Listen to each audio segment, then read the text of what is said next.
The story begins with Javier, a Colombian boy who is searching for snakes in the dangerous region of Las Arenas. He nearly dies of fright when he bumps into his accomplice Diego. The two used to make money together through petty thefts or by scamming tourists. It was Diego who decided to expand their business, obsessed with the high value of snake skins. Javier regrets agreeing to the idea and thinks it's crazy to venture into that area, but Diego only cares about the profit, saying he is not afraid, assuring that nothing will happen to his partner as long as he stays by his side. When something starts making noise a few steps away from the duo, Javier abandons the venture, not considering that he will have to cross the woods alone to leave. He continues walking, always looking from side to side. But unfortunately for him, danger is coming from below. His shoes are already in the middle of the muddy ground, and he ends up tripping. When he tries to take a few steps, fallen on the ground, he begins to scream. Upon seeing what is left of the last person who was there a week later, Josh and Sofia arrive in Bogota for a health conference. The two are doctors and were invited to give lectures at the event, but the trip could not have come at a worse time as they have just separated. Josh tries to keep a good mood, chatting about the travel guides he studied and the research he did about the place. Sofia's situation is the opposite, as she was born in Colombia and is not very interested in the touristy side of the trip. Their contact is Marcos, an old friend of Josh who is also a doctor. He is waiting at the hotel and thanks them for accepting to participate. At the last minute in this conversation, we find out that Sofia stopped working to raise the children while Josh was establishing his career. Only now is she resuming her career, and that's why the conference is so important to her. Marcos informs that their lecture has been postponed to Friday, and she is relieved to have more time to prepare. At check-in, they discover that the reservation is for a double room. Josh explains that Marcos arranged this part, and he still doesn't know about the divorce. Sofia immediately asks for a second room, but the receptionist informs her that the hotel is full because of the conference. She then asks for at least 2 separate beds. By the tone of the two, it is obvious that only Josh still has hopes of rekindling the relationship. Sofia insists that he tell Marcos that they are separated to avoid more confusion during their stay. In the room, she sees that there is only one double bed. Still in a cheerful tone, Josh says they can manage somehow, but Sofia responds courtly and says she needs space to work. He loses patience with her attitude and asks why she accepted the invitation if it is so unbearable to be near him. Tired of explaining that her career is also important, she just says she needs this opportunity. Marcos invited both of them to dinner at 8, and she warns that she will leave earlier so that Josh can talk to him.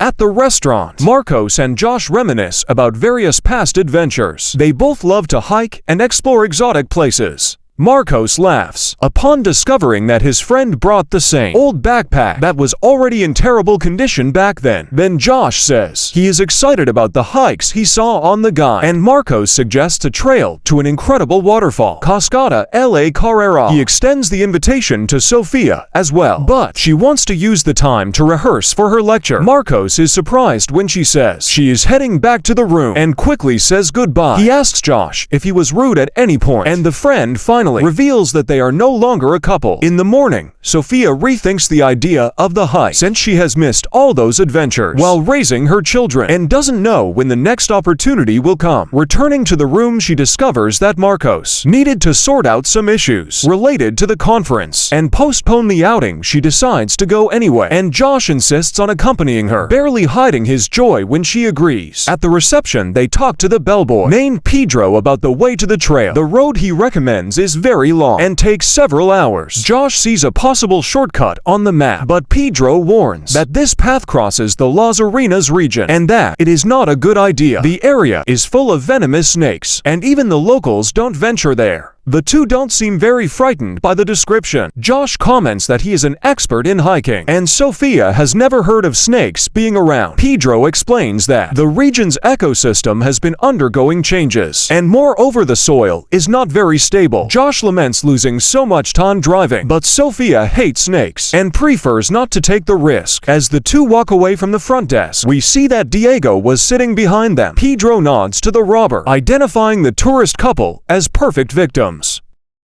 Diego stands up shortly after, unaware of the trap to take the longer road, and then park at the trailhead. During the hike, Josh starts to pant much earlier than Sophia. His status as a hiking expert gets more undermined with each kilometer, while his ex-wife displays excellent physical fitness. At one point, she is so far ahead that he loses sight of her. Upon catching up, he thanks her for waiting, but she won't concede and says she only stopped because she had cramps. There is still a way to go until the waterfall, but the sky is getting dark and thunder begins. Josh doesn't want to continue because it can be dangerous to stay there. During the storm, he convinces Sophia to turn back, and the two quicken their pace toward the road. Upon reaching there, they are shocked to see Diego stealing their car and decide to hide behind a rock. Sophia begs Josh to stay quiet and not mess with the criminal, but he insists that the man could take the car, leaving them stranded. Josh thinks he must be just a petty thief, taking advantage of the opportunity, and will probably run away when caught in the act, while Sophia remains hidden. He goes to confront Diego, and soon realizes he was completely wrong. Diego pulls out a gun as soon as he approaches, and begins demanding money. He tells Josh to hand over the backpack, and raise his hands so the man complies. Unsatisfied, Diego also wants the wallet, but Josh didn't bring it. He insists on searching him to make sure it's true, and then starts asking where the woman is. Josh swears she left, and that he is alone, but the lie doesn't hold up. Diego repeatedly asks where she is, and starts screaming at him, threatening to shoot, trying to avoid a tragedy. Sophia steps out from behind the rock, and hands over her backpack as well when Diego bends down to grab it. Josh grabs a piece of wood, and hits him in the head. This allows the victims to escape, but Diego doesn't even lose consciousness and immediately gets back up. He starts shooting in their direction and also enters the woods. Now the sound of thunder is much louder and closer. Sophia stops running when she sees a sign pointing to Las Arenas and suggests a risky plan. Since the priority right now is not getting shot, they could hide in that dangerous area and hope the bandit is afraid of snakes. The rain is already heavy and they don't have much time to think clearly. Sophia is furious and says that Josh screwed everything up by wanting to play the hero. Hearing the shots get closer, she runs into Las Arenas as fast as she can. Still indecisive, Josh stays put, and because of that, Sophia is alone when she hits her head and passes out. She wakes up disoriented and starts calling for Josh, but no one responds. It is still raining heavily, and she doesn't even know which way the trail is anymore, holding her head and leaning against trees. She wanders aimlessly. Suddenly, Sophia falls right into what seems to be a huge money pit. In panics when she realizes she can't get out. The mud is so thick that she can barely move and ends up sinking even more. Josh is looking for her in another part of Las Arenas until he hears her screams and runs over, seeing Sophia in danger. He rushes in so fast that he almost falls into the pit himself, but she warns him just in time with a long branch. He tries to pull her out, but the branch doesn't hold and breaks in half. Very nervous, she begins to scream and thrash.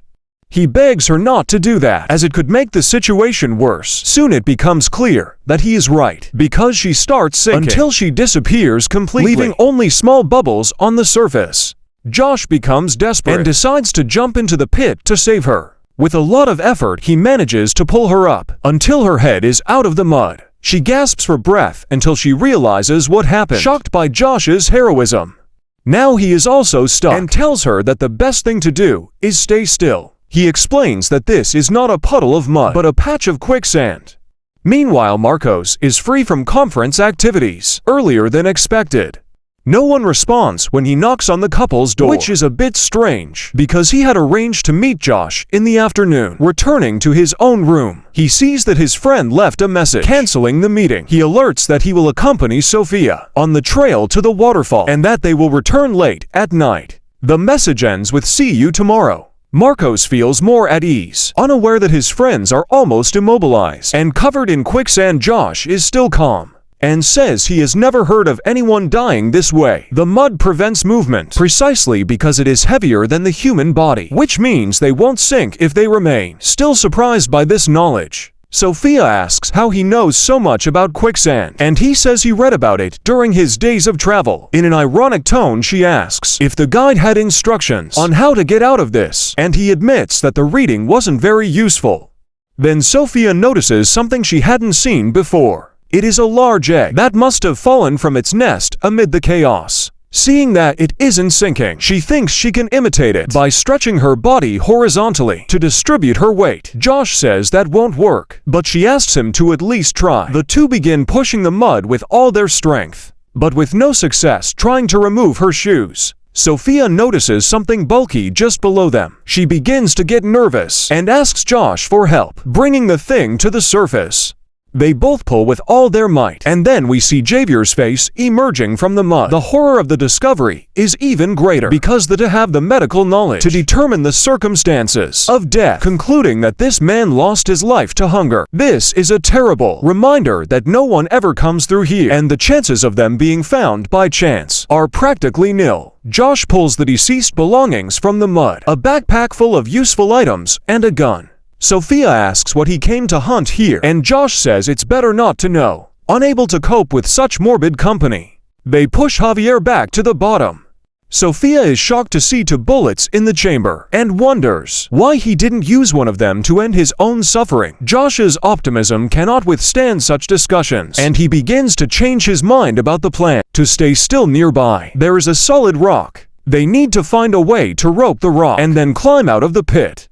Josh holds the backpack, while Sophia cuts the fabric into strips. A few meters from the duo, we see that there is an anthill in intense activity in Bogota. Marcos is working in the hotel lobby when Diego returns and goes to the front desk to talk to Pedro. Recognizing his friend's horrible backpack, Marcos goes to speak with him, wanting to know where he found the bag. Facing Diego's very suspicious reaction, he begins accusing him of having harmed his friends. The robber tries to run away, but Marcos takes him down, and the two fight until the security guards come to break it up. By this point, Josh and Sophia have finished assembling the makeshift rope. Due to their position, it is Sophia who will have to rope the rock. She is unsure, but Josh assures her she can do it. He is facing away from the rock and cannot turn around. Sophia throws the rope, and by the look on her face, he sees it didn't work. They are still 2 meters short of the loop, reaching the rock going back to the original plan. Josh says that Marcos will send for help as soon as he notices their absence. Sophia is losing patience. With this irrational positivity, the friend will only notice that they are missing the next day, and it's not that simple to organize a search. In that immense forest, it is at this moment that the sound of helicopter blades fills them with hope. Sophia says it must be a sightseeing tour, flying over the woods, which is a great advantage since the passengers are probably looking down. The two start shouting for help, but the vegetation is too dense and closed. Seeing the helicopter leaving, Sophia takes Javier's lighter and tries to set fire to the strips of the backpack, hoping the smoke will catch someone's attention. Josh says she is going crazy and won't let her burn. Their only chance. They start yelling at each other until they notice that the helicopter has disappeared. Sophia asks Josh if by any chance he brought water, and he says it was in the backpack that was stolen. She mentions that thirst will be a serious problem very soon. Josh is still saying that Marcos will come to help them and that the trio will laugh about this in the future. But the speech doesn't match his tears. Sophia doesn't get angry this time because she is starting to feel sorry for him. Then she suddenly starts screaming and says she is being bitten by something. Her back is covered in huge ants, and Josh cannot stretch his arm to help. He gives her a drink bottle, and Sophia gets rid of the ants with the alcohol, but the bites leave her back covered in blisters. Then she asks her ex-husband about that bottle, leading to a difficult conversation. Josh has had this kind of problem in the past and didn't want Sophia to know. He blames the stress of work and the divorce, swearing that he doesn't drink during his shift at the hospital. As the two talk about the problems in their marriage, a snake begins to approach without them noticing. Sophia says they could have used the rifle to get the helicopter's attention, and the two can't come to terms with their own incompetence. However, she thinks the gun can still be useful because they can extend the rope with the strap. She begins to explain how she will do this when she sees the snake right behind Josh. He panics when she warns him, finally realizing that waiting for rescue cannot work. Amid so many dangers, this request, Sophia uses the gun and manages to hit the reptile, but not before Josh gets bitten. As the snake slithers away injured, Sophia tries to help him as best as she can. Now the situation has changed completely because Josh needs to be taken to a hospital in 6 hours at most. The poison is already beginning to take effect and will soon paralyze his organs. Meanwhile, Marcos and Diego have been detained because of the fight and are together in the same cell. The doctor offers money in exchange for information about his friends, but the guards have taken his suitcase, and Diego doesn't trust promises. The expensive watch on Marcos's wrist is the solution. Despite being a keepsake from his father, Diego accepts the trade and says the couple is in Las Arenas. Without going into details about the robbery part, he explains that the region is named that way because there is a lot of quicksand. Marcos doesn't believe him at first and thinks the robber just wants to scare him. But then Diego explains the snakeskin trade and says he was there a week ago with his friend Javier, who hasn't been seen since. Marcos goes to the bars and starts calling for the guards, begging to be let out. By this point, the pain and fear have already drained Josh's optimism. Sophia tries to calm him down because the poison spreads as the victim's heart rate accelerates. He laughs at her efforts and says there's nothing more she can do for him. Then he asks why she changed her mind and decided to take the hike. Sophia feels sad at the insinuation that this is all her fault, and Josh apologizes for bringing it up. Then she notices that his neck is turning dark and remembers that one of the effects of the poison is the formation of clots. The risk of a stroke is very high, so Sophia decides to perform an emergency operation. Josh thinks that in addition to being risky, the procedure won't help much. She responds that she made 2 vows in her life, one as a doctor and the other as a wife. Nothing will stop her from trying to save his life. Using the lighter to sterilize the knife, she manages to remove the clot. The pain is intense, and before losing consciousness, he tells Sophia he loves her. He wakes up an hour later, and she asks if he remembers what he said. He says yes and confirms that it is still true. Moved, they begin to talk about their children. Sophia cries, saying she is scared and doesn't want them to be alone. Josh responds with shorter and shorter phrases, speaking very slowly, lacking the strength to even talk. She says she loves him too, and then feels she cannot give up like this. With renewed determination, she starts looking for the snake that bit Josh. He has difficulty understanding what she wants to do and only replies that the creature must be far away. But Sophia remembers the egg and knows that the mother must be nearby, protecting her offspring. When she sees the snake a few meters away, she starts throwing all of Javier's belongings in that direction. The animal finally gets irritated enough and slithers towards them. The plan is to use the snake as an extension of the rope, which won't work if it's alive. But as Sophia grabs the rifle, the target seems to have vanished and she cannot see where it went. Since Josh is unconscious, he cannot warn her that the snake has circled around and is right behind her. The danger is too close. When Sophia uses the knife as a mirror to see behind her, the fright is so great that she ends up wasting the last bullet. The snake bites her hand and begins to coil around her neck. Sophia starts to delirium, having visions of herself speaking to an audience, grabbing the snake's head. She screams in rage, unable to do anything. Then Josh finally wakes up and manages to save Sophia. Just in time, she quickly ties the snake's body to the end of the rope, knowing she is racing against time as the poison takes effect. The first throw fails, but the second gets much closer. She finally manages to lasso the rock on her third attempt, and then uses all her strength to pull her body out of the quicksand. The pain is already intense, and the effort is enormous. But Josh smiles as he realizes she is really getting out of that cursed hole. When the rope snaps, she is already on solid ground, and can hardly believe she succeeded. Staggering towards Josh, she reaches out her hand, but he has no strength left to hold it. He tells her that she needs to get out of there before the poison prevents her from walking. Sophia doesn't want to leave him behind, but she understands that it doesn't make sense to succumb now. As she starts to walk, her balance falters, and her vision becomes increasingly blurry. Her face fills with horror when she feels her foot sinking into something sticky. About to be sucked down, she jumps back and grabs a branch to test the path ahead. When night falls, Sophia is almost paralyzed by the poison and can no longer continue. She falls to her knees and begins to delirium again until her face is illuminated by the ambulance lights and the sirens reach her ears. Incredulous, she hears Marcos calling her name. The paramedics take care of her while the search for Josh begins. She is almost losing hope of seeing him again when Marcos reemerges from the forest with a team carrying a stretcher. Fortunately, Josh was rescued, and he still cannot speak. But all his wife wants is a kiss. The film ends with Sophia happy, as thanks to the mutual effort of the couple, they will have a new chance to live together again.